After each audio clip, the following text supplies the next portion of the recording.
My wife's grandparents live on a beautiful farm in New Brunswick, Canada. And we love to go and visit them and spend time with them and help out in any way we can around the farm. You see, it's because we love them. They're valuable to us. Now, the last time we were there, my wife's sister's boyfriend and I decided to find a special project in which we could help Gramp out. And we found it, his garage. Now, to us city boys, it was a huge mess.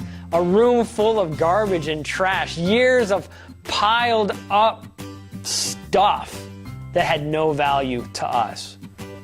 And so we went in there and we began to pull things out, throw things away. I found the sledgehammer and I was breaking stuff that I thought was garbage. We were laughing and joking as we did this until Gramp showed up. Now, when Gramp showed up, he said thank you, but his face told a different story. His face said, "What are you doing? Why are you in here? Who gave you a right to come in here and touch my stuff? That's not garbage. That's not junk. Why are you throwing it away? What are you doing? Get out of my garage." But he just said thank you because he didn't want to hurt our feelings.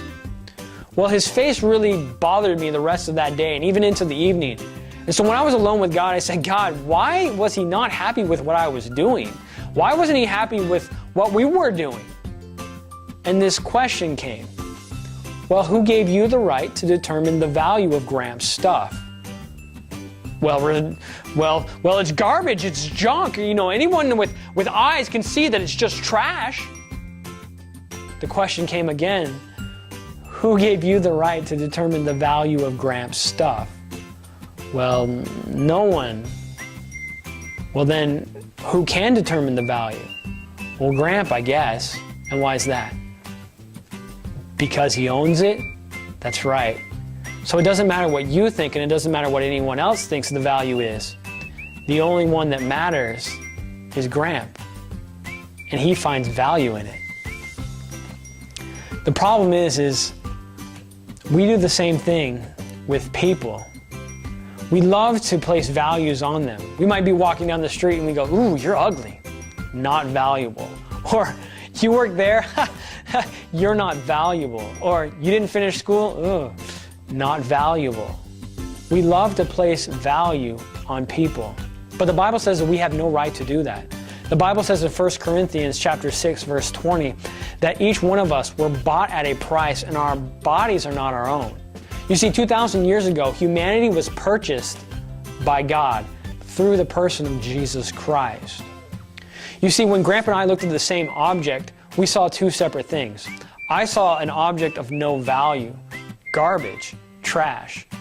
But he saw value in what I called trash. He saw things that he could use to fix other things around the farm.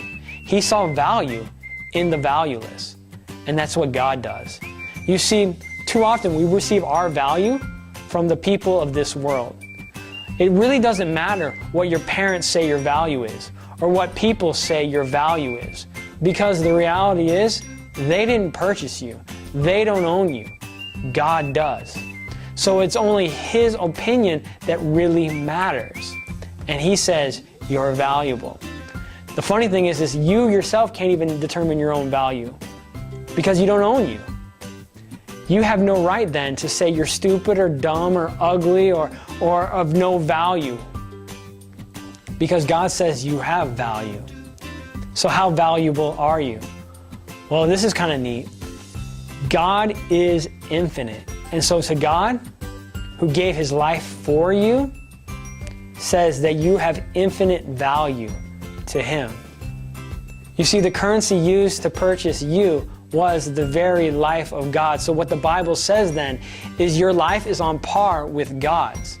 If you want to know just how valuable you really are, get to know Jesus.